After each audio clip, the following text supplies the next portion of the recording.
जानिए, सौ ले जाते समय क्यों कहा जाता है राम नाम सत्य है। शव यात्रा के पीछे श्री राम नाम सत्य है बोला जाता है। जानते हैं क्यों?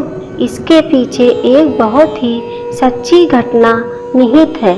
गोस्वामी तुलसीदास जी हमेशा प्रभु श्री राम की भक्ति में लीन रहते थे, तभी तो उनके घर वालों और गांव वालों ने उन्हें घर से निकाल दिया था, जिसके बाद वह गंगा मैया के तट पर प्रभु की भक्ति करने लगे। जब तुलसीदास जी रामचरितमानस की रचना कर रहे थे तो उनके गांव में एक लड़के का विवाह हुआ। जिस दिन वह अपनी दुल्हन को लेकर अपने घर आया, उसी रात किसी कारणवश उसकी मृत्यु हो गई। सुबह होने पर सब लोग उसकी अर्थी शमशान घाट ले जाने लगे, तो नवविवाहिता भी सती होने की इच्छा से अर्थी के पीछे पीछे जाने लगी। लोग उसी रास्ते से जा रहे थे जिस रास्ते में तुलसीदास जी की कुटिया पड़ती थी।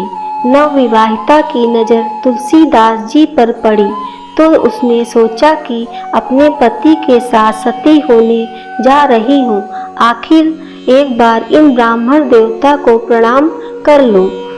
वह ये नहीं जानती थी कि यह तुलसीदास जी हैं। जब उसने उनके चरण छूकर प्रणाम किया तो उन्होंने उसे आशीर्वाद देते हुए कहा, अखंड सौभाग्यवती भव। यह सुनकर शव यात्रा में शामिल लोग क्रोध में भर उठे। इस लड़की का पति तो मर चुका है, यह अखंड सौभाग्यवती कैसे हो सकती है। इसके बाद सब एक स्वर में बोलने लगे, तू झूठा है।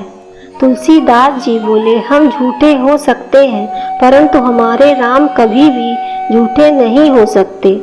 सभी जोर जोर से बोलने लगे, इसका प्रमाण दो।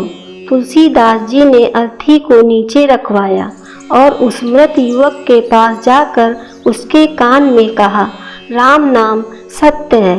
युवक हिलने लगा। दूसरी बार पुनः तुलसीदास जी ने उसके कान में कहा, राम नाम सत्य है। युवक के शरीर में कुछ चेतना आई। तुलसीदास जी ने जब तीसरी बार उसके कान में राम नाम सत्य कहा तो वह अर्थी से उठकर बाहर आ गया। सभी को बहुत आश्चर्य हुआ कि कोई मृत कैसे जीवित हो सकता है। सब तुलसीदास जी के चरणों में प्रणाम करके क्षमा याचना करने लगे। गोस्वामी तुलसीदास जी कहने लगे, अगर आप लोग इस रास्ते से नहीं गुजरते तो मेरे राम के नाम को सत्य होने का प्रमाण कैसे मिलता। यह तो उस राम की ही लीला है। राम से बड़ा राम का नाम। उसी दिन से यह परंपरा शुरू हो गई कि श्री राम का नाम सत्य है। राम नाम सत्य है कहने का एक कारण यह भी है कि मान्यता है कि मृत्यु के बाद भी हमारे कुछ अंग सक्रिय होते हैं, जिनमें कान भी एक है। इसलिए अंतिम समय में अमृत रूपी राम का नाम लिया जाता है, जिससे यह शब्द मृतक के कान में जाए और उसे मोक्ष की प्राप्ति हो।